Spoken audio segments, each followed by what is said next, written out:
Welcome to our Thursday book launch with Redheaded Stepchild. My name is Malika Albrecht, and I am super excited to have my friend Marilyn McVicker here. I'm just going to do a reminder to people to please mute yourself because I heard a little background noise. And one more person in the waiting room who's a friend, so we're letting them in. This is Marilyn's newest book, As for Life. And we already have a really great story about the cover, so I will let Marilyn tell that. Marilyn and I haven't seen each other in person. We were estimating probably 7-8 years. But the first time I met her, I felt such a kinship, and I know that this community is going to be in for a really powerful reading, powerful poet, and a beautiful soul, a very tender, insightful, brave human being. And I love when all that comes together for us on a Thursday. And look at Erin, thank you. Erin's got a link in the chat section where you can order the book if you don't already have it.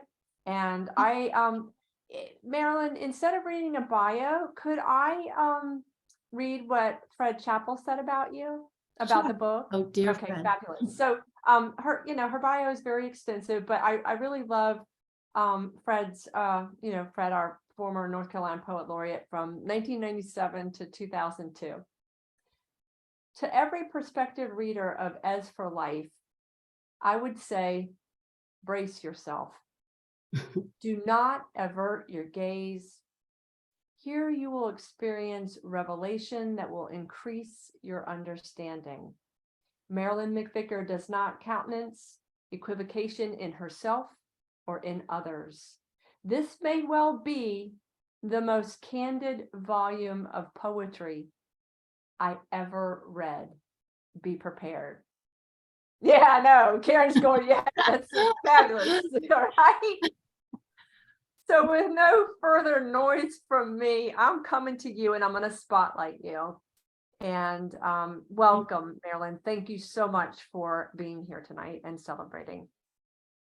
Thank you, Malika. It wouldn't be possible for me to have a book launch with my immune deficiency unless it were over Zoom. And as horrible as COVID was, one of the things that COVID did was it increased the amount of Zoom meetings and tailgate shopping, which is great, and telehealth, which is great. So as horrible as it has been, there have been some really good things. And I wasn't the only person wearing a mask. And I know masks are on the out now, but I've been wearing them my whole life. So people have an understanding of maybe what that is like and how horrible that is like. So, but thank you for having me tonight. It's really lovely to be here.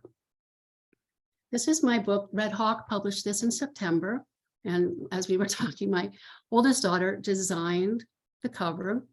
My other daughter, Alyssa, who's also here tonight, she listened to a lot of the poems and gave a lot of feedback and helped pick out some of the poems that I'm reading tonight.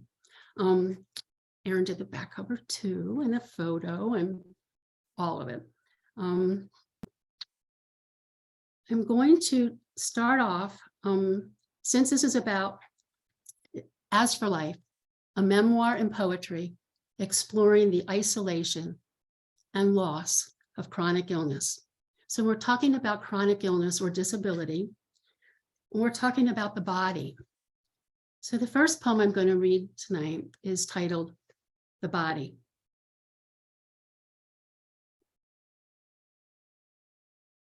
This body is how I know myself.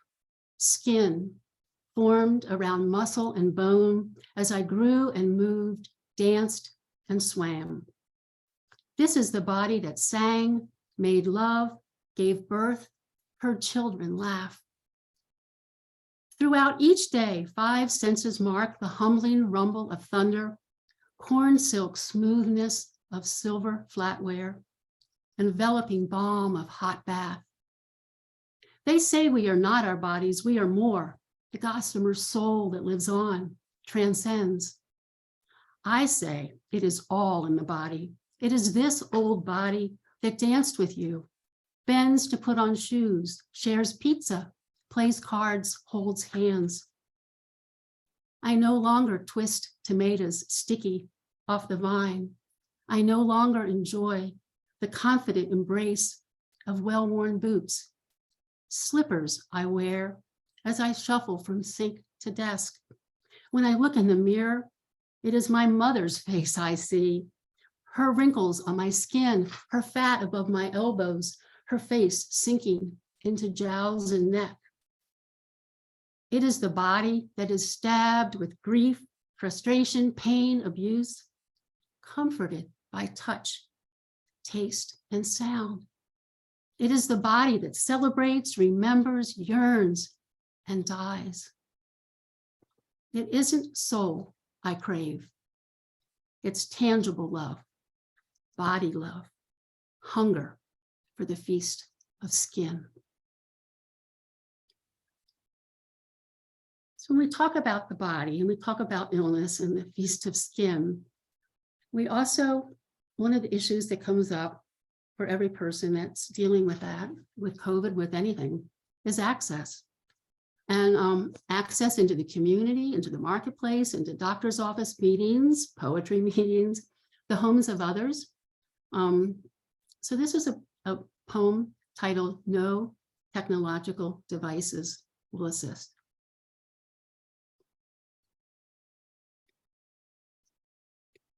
No wheelchair ramp, no braces, no cane, walker, or interpreter.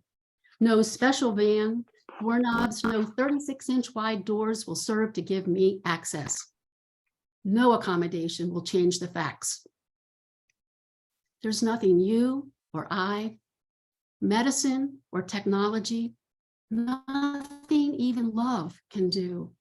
Not chemotherapy or radiation, not a pill, a treatment, not even an infusion of immune globulin will replace the cellular immunity, the natural killer cells, the monocytes, lymphocytes that are deficient. The primary immune deficiency that makes human interaction the most virally laden, life-threatening experience that keeps me infected, isolated, alone, left out, misunderstood, and ill. Chronic illness may be invisible. No, I don't smoke, I don't drink, I'm not obese, I exercise, eat a healthy diet, take vitamins, I am disciplined, motivated, keep a schedule. You probably never heard of my disease. It's not poster worthy. It's genetic. It's become worse.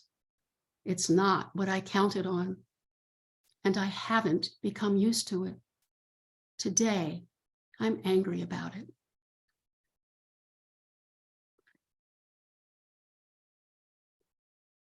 So we talk about illness and the body, and we talk about access and devices that you need. We have to talk about doctors. This is about doctors. I breathe, review my notes, while the clock ticks the minutes, weeks, years of illness decanted into a 20-minute appointment. I have driven so many miles. Will she listen? Will she walk in with a smile? I have had so many doctors wear their impertinence like stethoscopes. Well, you certainly don't look sick. Your diagnosis is too complicated. There's nothing I can do to help you. This poem is not for all those pompous, frenzied physicians. This poem is for the doctor who pulled up a chair, made eye contact, listened. This poem is for the doctor who ventured from behind the computer, paid attention, asked intelligent questions.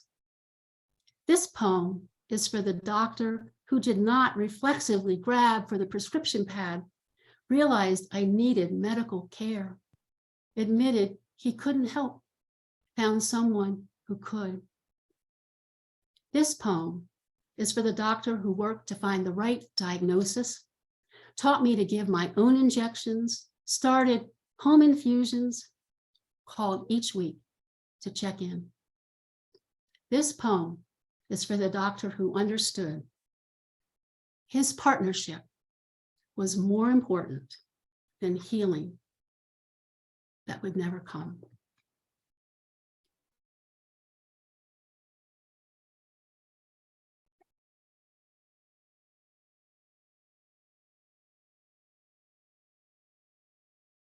This poem is an appreciation of the body. It's called Celebrate the Body. Celebrate the body that stands when you bid, holds there, moves left, moves right and back, without reeling off into vertigo, without tremors, shakes, pauses, or falls. At the door of the early Grammy Awards and has sold millions. Hey, just a reminder to please mute. Celebrate the body that breathes without wheezes, without pneumonia, rales, bronchi, the heart that pumps, blood pressure that adjusts, fluctuates to provide assistance without faltering, racing, palpitating. Celebrate the mouth that receives food, lips and tongue that coordinate swallowing, esophagus that receives, delivers to the stomach, which digests freely, peristalsis moving contents without steatorrhea, diarrhea, distension, malabsorption. Celebrate the brain, which processes, remembers, understands, thinks, reasons, considers, knows, ponders, and grasps, postulates without scramble, confusion, lapses, or gaps.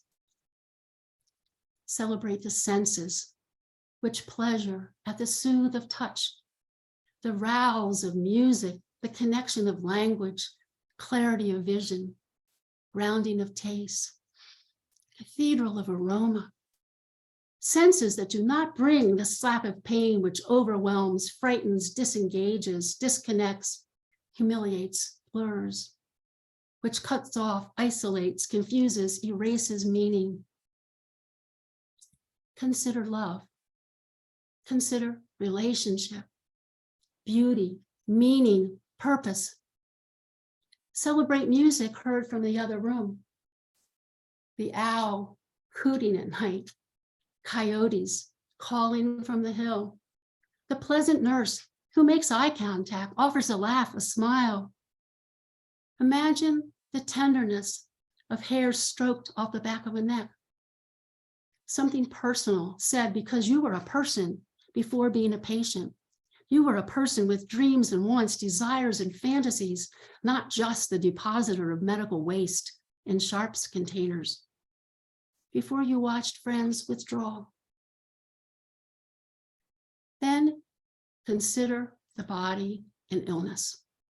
Lengthy illness that does not retract, does not go into remission. The body locked in a vice grip, unable to be healed, understood, or even accepted. Consider how everything is reduced to needle sticks, lab cultures, pills, ointments, liniments, layers of blankets, modifications, isolation, a person on bed rest, house arrest, scrutinized, controlled by insurance and medical tyranny. Consider the raw, raked emotion of this sick person, ratcheted with exhaustion, on the edge of an abyss, future uncertain, agitation, irritation, humiliation, grievous anger, jealousy, disgust, feeling lost, afraid, anxious, needy, trying to contain, control, subdue, trying to be normal, act normal, perceived as normal, treated as normal, remembered as normal, once again to just be normal. Consider how little things become important. The cup that has a straw or doesn't, the blanket that is straight or haphazard, the windows that are too open or too shut, blinds that allow too much glare or not enough light, the upside down tray, the forgotten gesture, harsh word, sudden loud noise, the lengthy conversation, too many demands or not enough.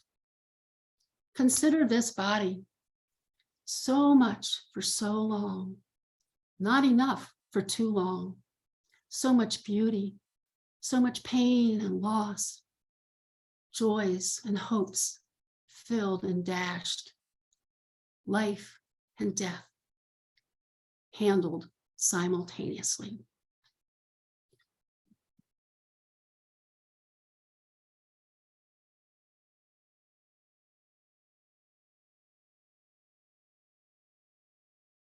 Glasses on, glasses off. Small joys. The small joys that sustain me. Wood thrush at dawn, song of the katydids, clouds trailing across the sky, wrens nesting on the porch. Meanwhile, home, sick, phone rings, stove beeps, microwave dings, dryer buzzes, brakes squeal, truck delivers immune globulin. My five senses, the joys that sustain me, hone to sharpness. Wind in the pines, sliver of moon on a dark sky, smell of my dog, softness of moss, hug of a tree, fire pinks blooming on the hill.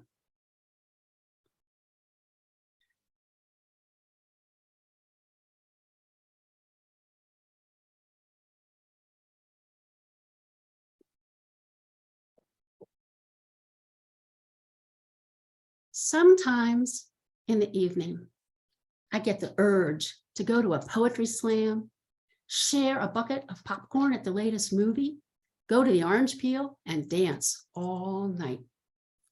Sometimes on a summer evening, I get the urge to put my hair up, go out for a root beer float, go down to the harbor, sip frozen daiquiris and strut my stuff. Sometimes when the shadows lengthen at the end of a long day, I want to see familiar faces, share a bottle of wine, good-natured belly laughs, be among those who love me, a part of the world to see, hear, touch, feel, smell, and taste. You would think after all these years, these urges would fade. They don't. Yes.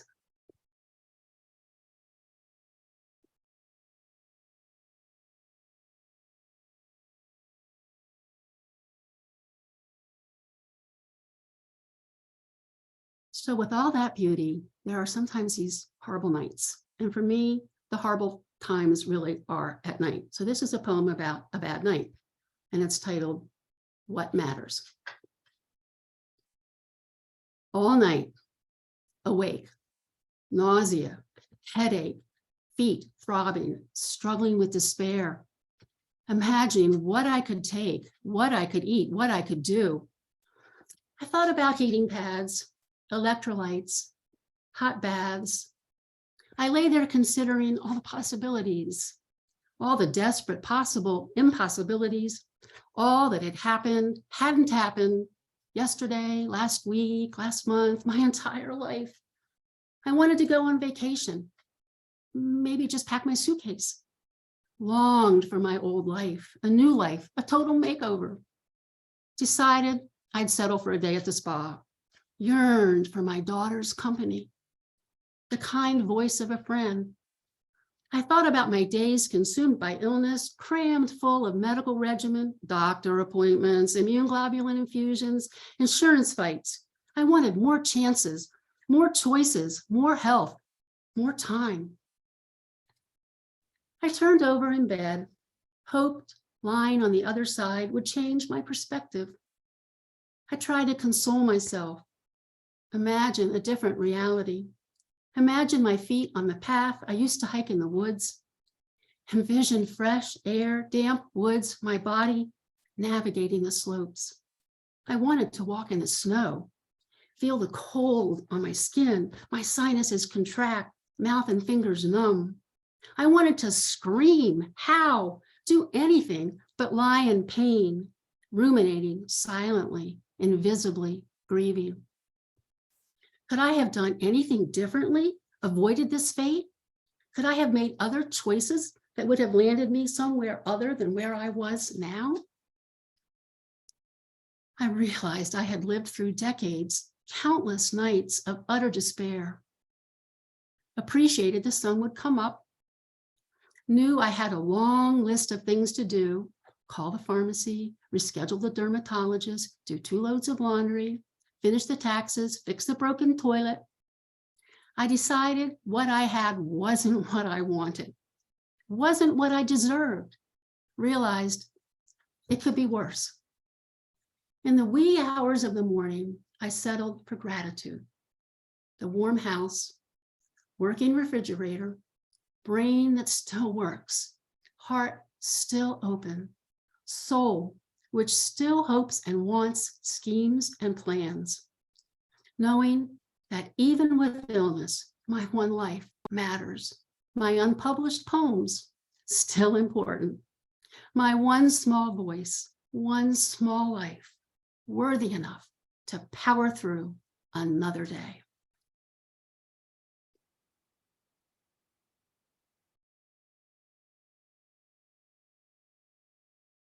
And the next poem is the title poem of this book, As for Life, which is written, it's a response to Mary Oliver's poem that is titled Long Afternoon at the Edge of Little Sister Pond.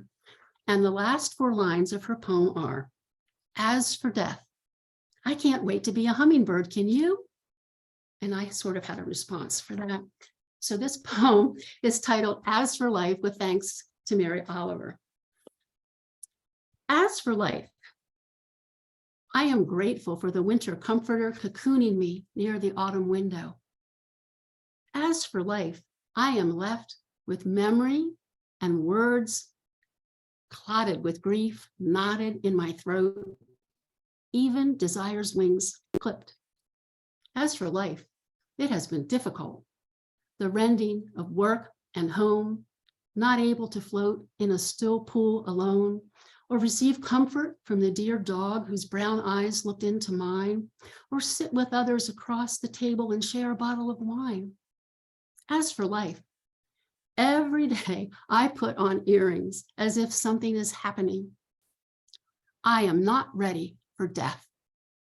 Mary Oliver asks if I can't wait to be a hummingbird. I do not want to be a hummingbird. I have only wanted my one life, this one chance. Bless you, Mary Oliver. And my last poem this evening is written to my dear friend, and some of you may know him.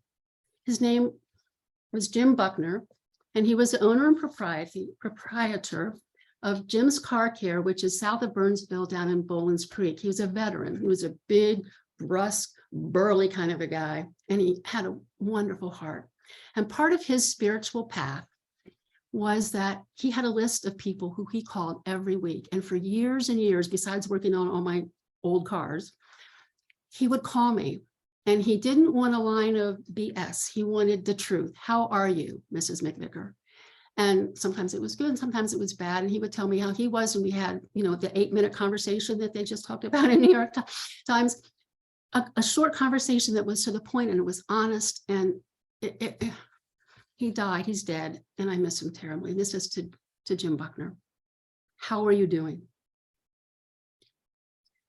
Hello, Mrs. McVicker. How are you doing today? Just fine. I'm fine, just fine, hanging in there. I'm lying here on the floor with my back brace on. My life always seems to be falling apart as I struggle to hold together body, mind, soul, bank account, aging automobiles, and relationships. But I'm fine, really, I'm fine. I used to think that when someone asked this question, they wanted the truth. Later, I thought no one ever wanted the truth. Now, my perspective is people ask this question because they are similarly admired in life. They are desperately clinging to the same thread I clench in my teeth. This question, when posed, is not rhetorical, not perfunctory, not even insincere. How are you? How are you? Antecedent. I'm fine. Consequent. The great equalizers. What all our lives boil down to, the syrup that remains at the bottom of the pot, the moment of awareness. I am alive. I'm fine. Thank you. Thank you very much. That's. Oh, Marilyn. Oh, my heavens. I am going to make a request, if that, I hope that's okay, but there's a poem, Things People Say.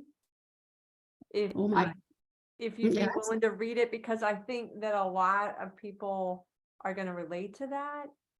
And it also addresses a lot of things that sometimes we say, and I find it to be such a beautiful poem. And there are so many compliments in the chat section. We'll come back to that. Well, thank you. But if you're Thank you willing, all. I would love to hear that. I hadn't planned on reading this because it was a little long, but yeah, thank you. Thank you, Mike. It's titled Things People Say, and this is a true story. You sure don't look sick.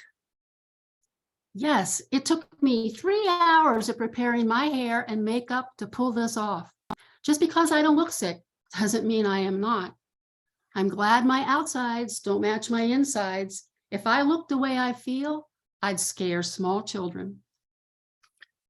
I'm sorry. I'm so sorry, you poor thing. Sorry for what? Did you do something? You're sorry that my life sucks, that I'm the one down, that you certainly don't envy me? You're so brave. You're such an inspiration. I can't imagine living like you do. I'm so glad my life is an inspiration for others. Do I have to act normal and be an inspiration too? Do I have to stay on my pedestal, or can I still have my crabby days? Your wife must be a saint. You're so lucky to have her. Too bad for her. Well, yes, I guess she just has to put up with me, poor thing, and I never do a thing for her. Well, God doesn't give you anything you can't handle. I'm so glad you told me that. I know how you feel. I had the flu last week. Are you sick enough to actually be in bed?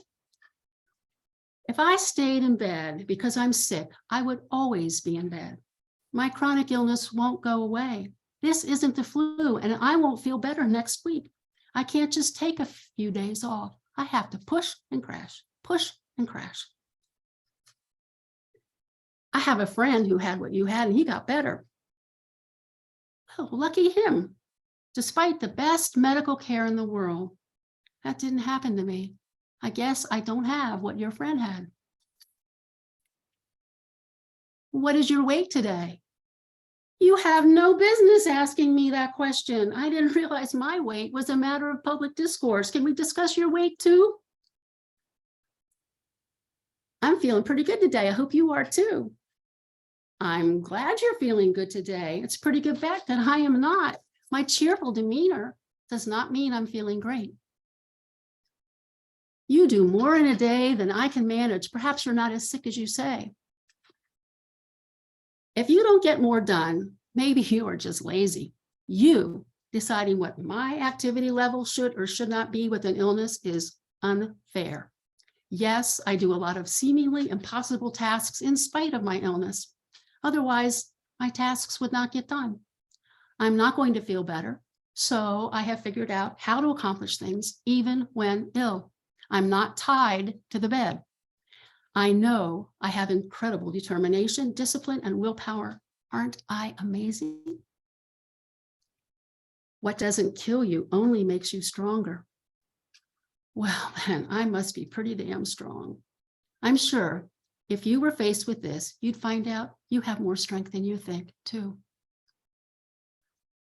It must be great to take a nap in the middle of the day. I sure wish I could. You're so lucky you don't have to work.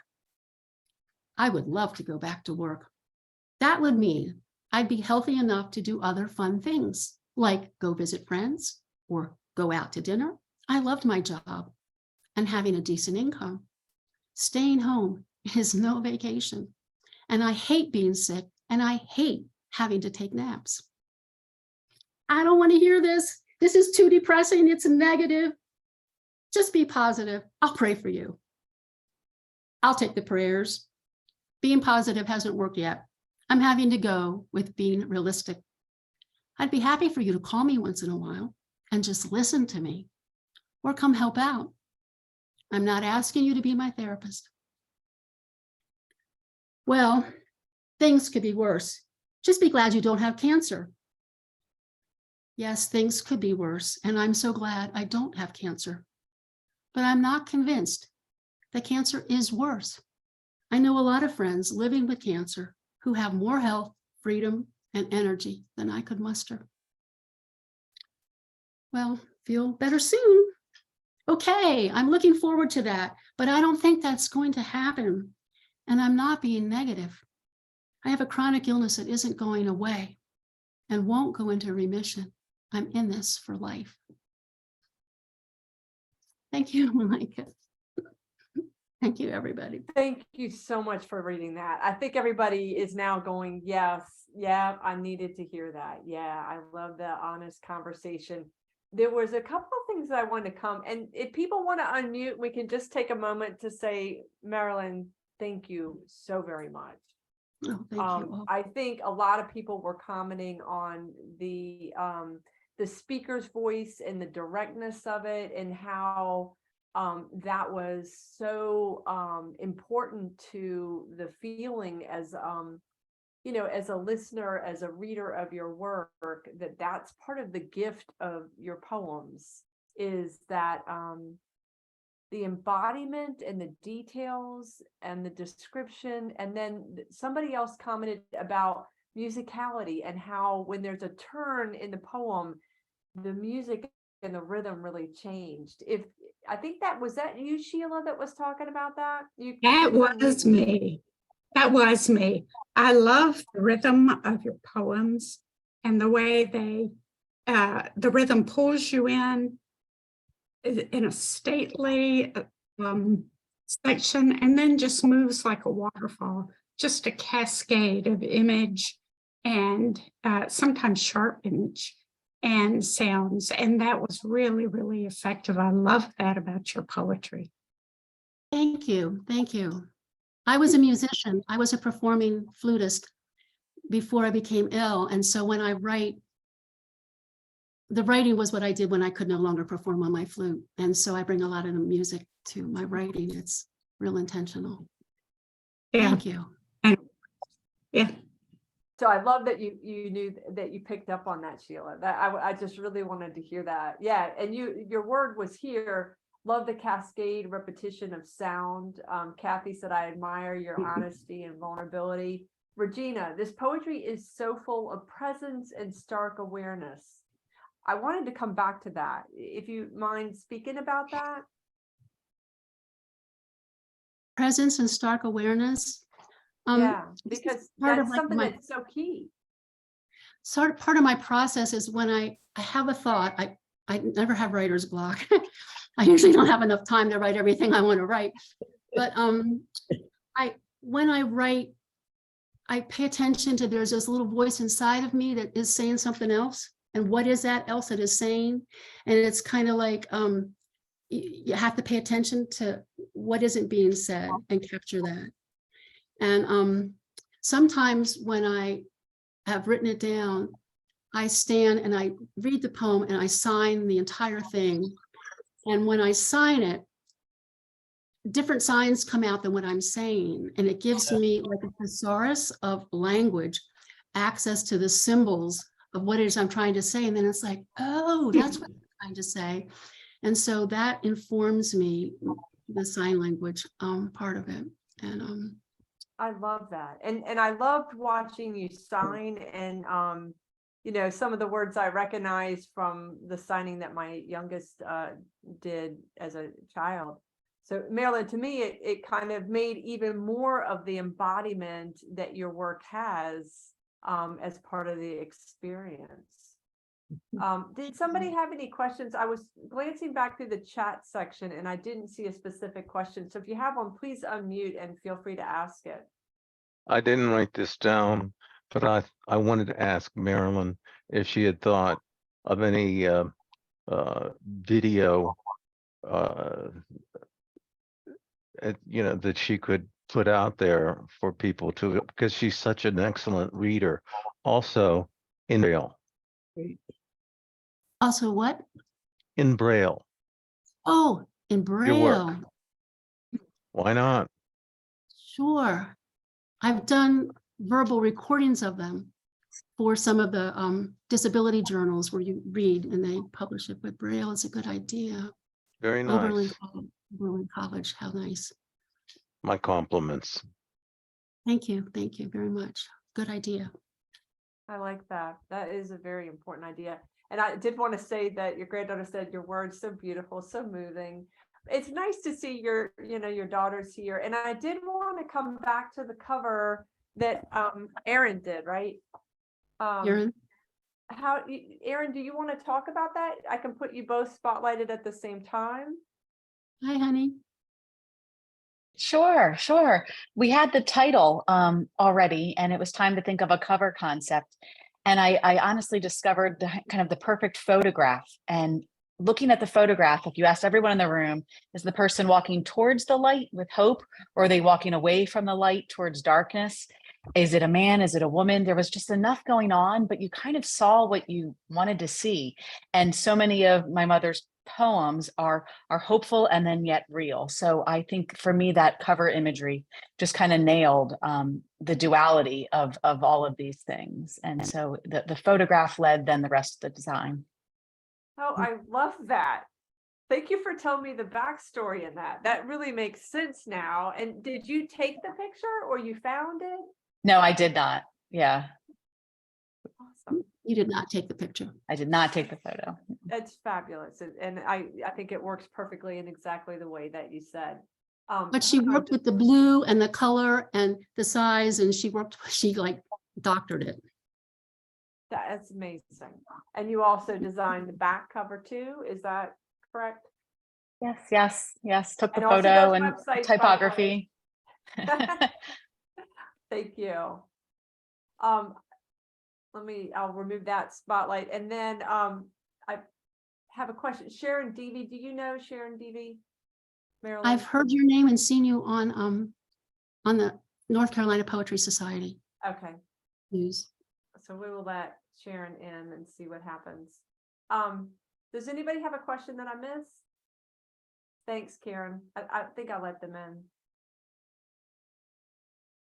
Just a reminder that if you don't already have the book, the direct link to Red Hawk Press to get the book is in the chat section. And also I did have a quick question. Marilyn, are you doing anything like mailing plates that have signatures on it or anything like that? I have sent books out to every organization that deals with illness, the Alzheimer's Association and the Lupus lists and pages of it. But I haven't had a reading where I've done a signing because I haven't been in person. Yeah. Some people have the little book plates that have a signature in it, that if they buy the book, you can send them the little, it's an adhesive that people just send, like a self-addressed stamped envelope, as a way of getting a signature. That's a good idea. So that could be like through my website. Yes. And that way, people can still, they can buy the book and you can sign it, or if they bought the book and they send, just enough for postage, you send the little book plate that has your signature on it.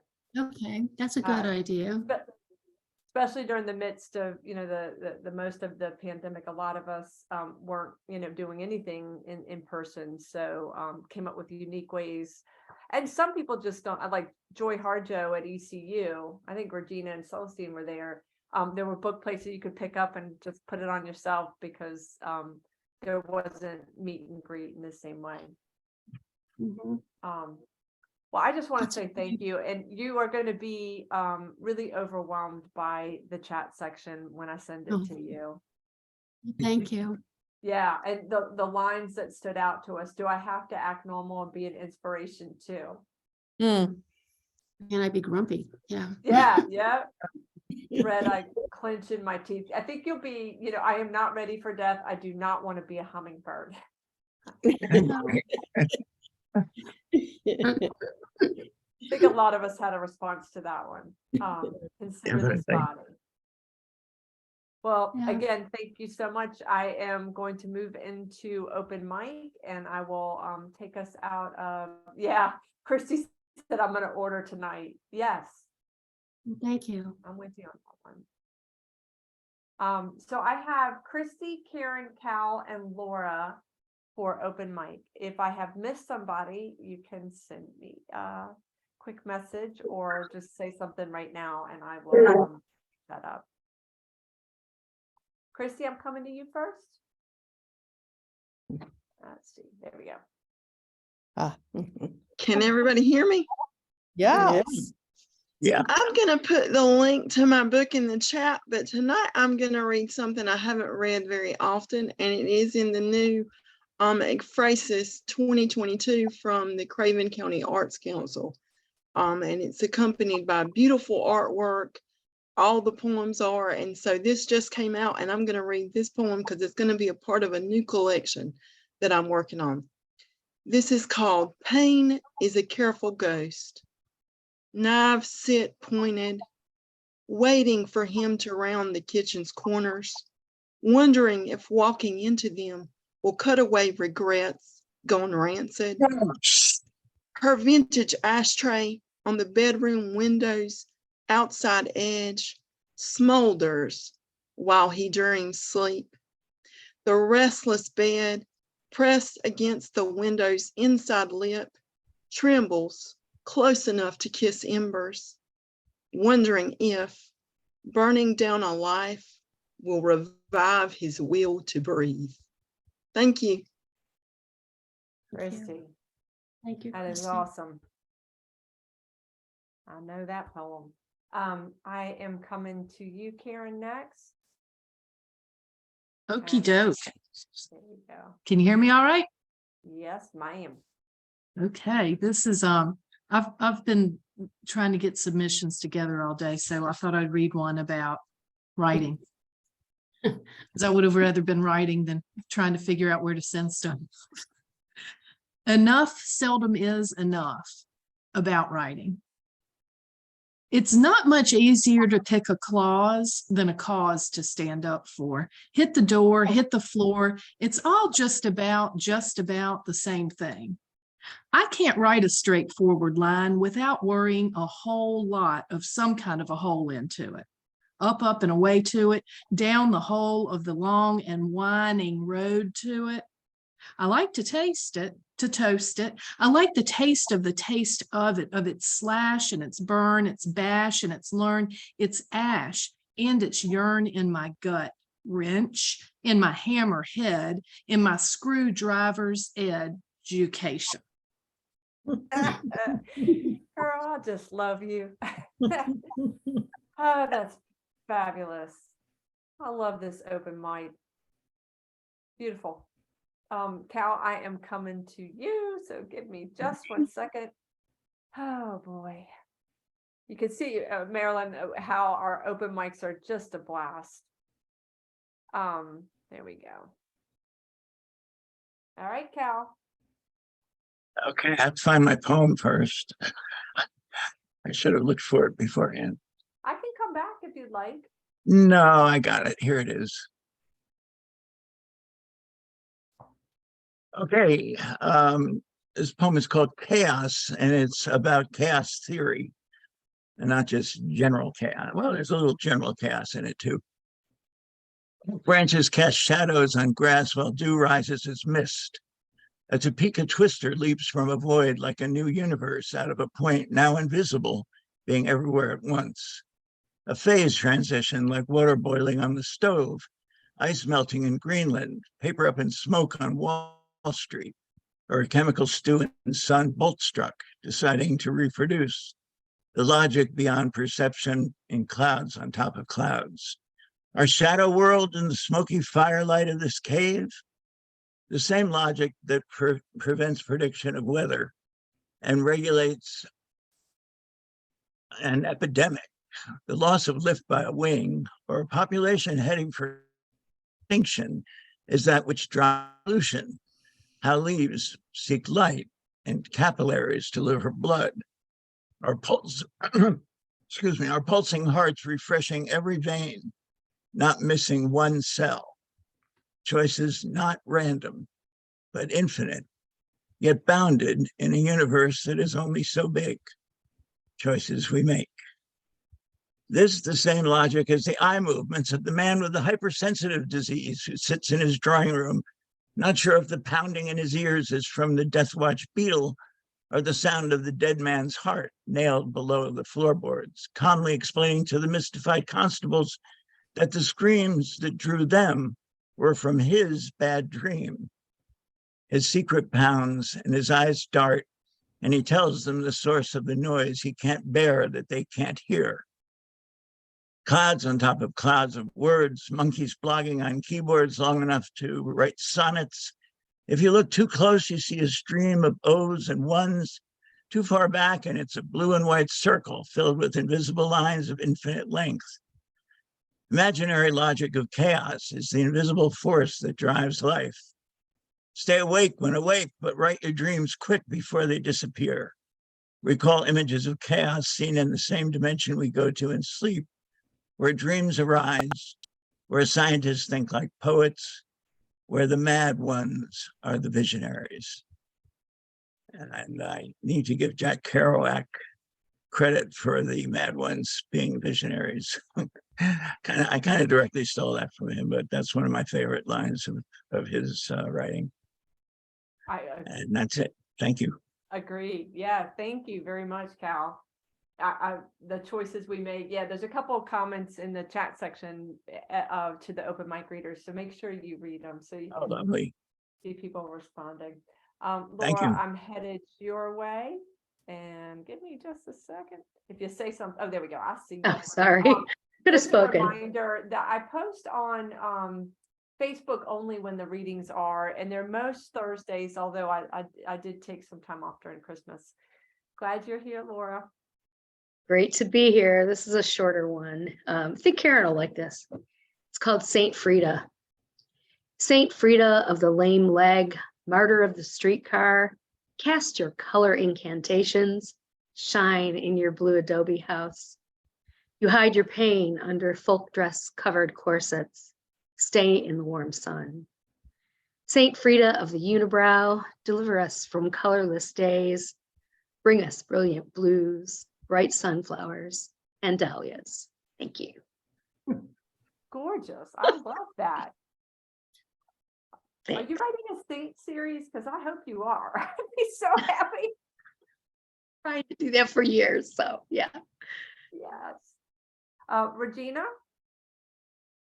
so glad you're going to read. Good evening, everybody. This poem is actually, you'll see behind me, The Fire Talker's Daughter. This is not in that book, but it probably should have been, so it'll be in the next one. It is entitled Blue, and it is actually, I guess, inspired by a poem written by Laurel Chin called Green Sickness. Blue. The color blue indicates a temperature even hotter than white.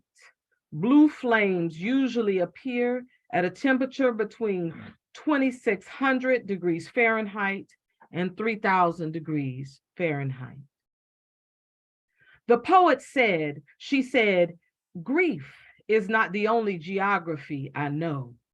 And my heart thumped loudly in affirmation and sorrow and fear, for I can plot clouds that hang dark and black and low, whose water cannot quench the blue flames of this fire, bluest despair, bluest depravity, driven by derision and exclusion and death. The bluest eye scorches outward and deep to find the flaw in poverty and pain, and it glories as it sees no promise, running wild across a loveless terrain. This bluest burning orb rotates inward to its God and offers sacrifice. I know well the land charted as chasms, ever widening, swallowing dreams. I know well the land blackened blue from the unchecked flaming of self-anointed authority, for in this land, the brilliance of sky and the cool of sea have no say, and layers peel away, incinerated into nothingness as we burn inside, outside, embodied in horror. This is the land on which I live. I am brought here to stand atop, to add to the mounting mourning of ashes and darkened, weary bones. Yep. Oh my gosh, thank you. And just a quick update. Regina will be featured on here. I've got I think it's May we're looking at. So April, there we go. That's right, it's April. If you're looking to find out, who's being featured, the best way is Facebook. And if you look up Redheaded Stepchild book launch, it should come up. Kathy, I'll make sure that I start adding you to the invite if you haven't been getting them. So I put that little note to myself. Again, Marilyn, just stunning and awe-inspiring to be here. And so good to see you. So good. I Yeah. agree. So wonderful what you do for all of us. Oh, this has been the lifeboat for me. Thursdays has been the high point of the weeks.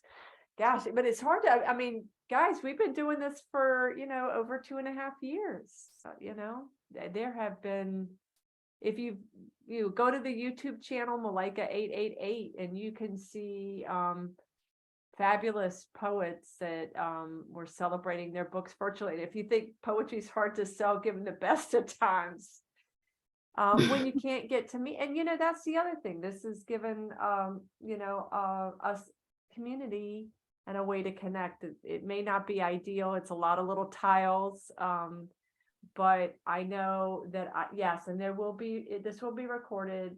And I will send Marilyn the link and I will post it on Facebook. Beth just asked. And so anybody can go to that. Oh, Sandra, I just saw the shadow of your cat behind you. That was fabulous. It looked like a panther. It's so huge. Will it be on YouTube? Is that where it will be? Yes, it will indeed. And I will send you a direct link. And I've been pretty amazed with some of these videos have gotten hundreds of views. Oh my which God. is really amazing when you think about it. Mm-hmm. This is we're very fortunate that this is something that's an option. Did I miss somebody that wanted to read, or are we just happy to say thank you all? And Karen, thank you so much for writing and sharing your beautiful moving poems, is what Marilyn, for you, Marilyn. Just a gorgeous reading. Thank you. Thank you so much, Malika. And thank you for everyone coming and all the support of my friends and family and people I don't even know, who I would love to meet at the meetings and the groups. And I know Weymouth is going to be on Saturday. And I would just so love, I read about it. I've been part of the North Carolina Poetry Society forever, but I can't go to the meetings. And so heard of everyone. Yeah, Marilyn. And that's the thing I was going to say. Celestine is on is the board president, and the board decided to make it virtual because of the increasing amount. And also, we have a lot of people that have underlying issues, that illness is, a very serious thing. So, one of the physicians who you probably know, Bill Griffin, who has also been the treasurer, I think he didn't see the small print that said for lifetime. I feel bad that, we haven't told him that.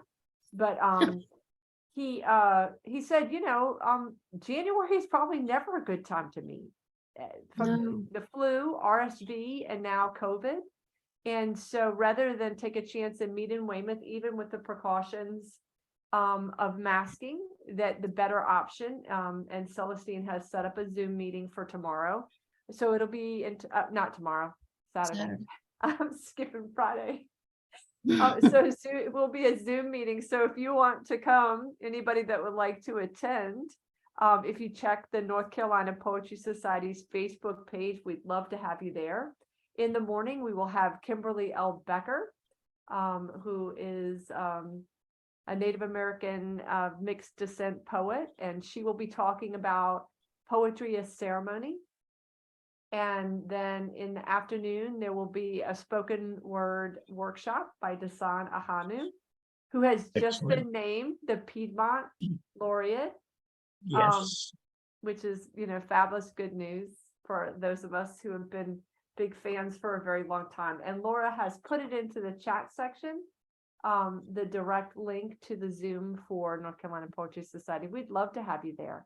And in the afternoon, if you would like to read, there's an open mic. And then for lunch, we typically really hope that Karen will host it because she's fabulous. We will turn off the recording at that point because the lunches get get pretty wide open. We'll call a little dicey. We don't want to record that.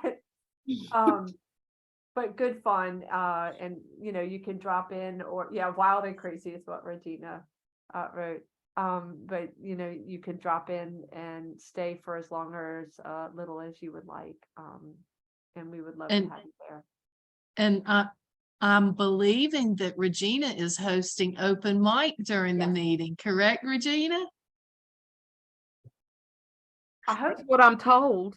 I was gonna say, Karen, wait. I think I was voluntold That's what I was just in gonna an say. email. Yeah, I was gonna say that might be one of those cases of voluntold. Thank you, Regina. Thanks. I just outed you. It's probably good to forewarn. That's a very big deal. Yeah. All right, guys. It was so fabulous to have your daughters here and a granddaughter.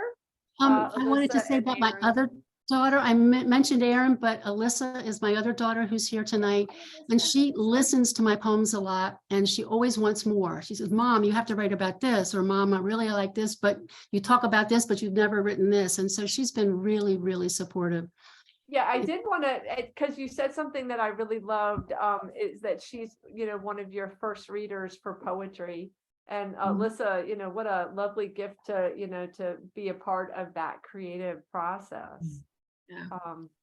That's awesome. And you had a granddaughter here too. Miley Louise is here. She's Erin's daughter. Okay. And she's in college, so I'm that old. Signed off. I feel you there. Oh, And her sister's here too. Oh, hi. Yeah, this is my sister, Chaploopa. my little sister. Right, we are all old. That's awesome. Well, it was great to meet your family and some of your friends, and then our usually wonderful Thursday group. All right, guys. Be well. Good seeing you. Thank you, Yeah. Micah. Or as my daughter would say, Yeah. Micah.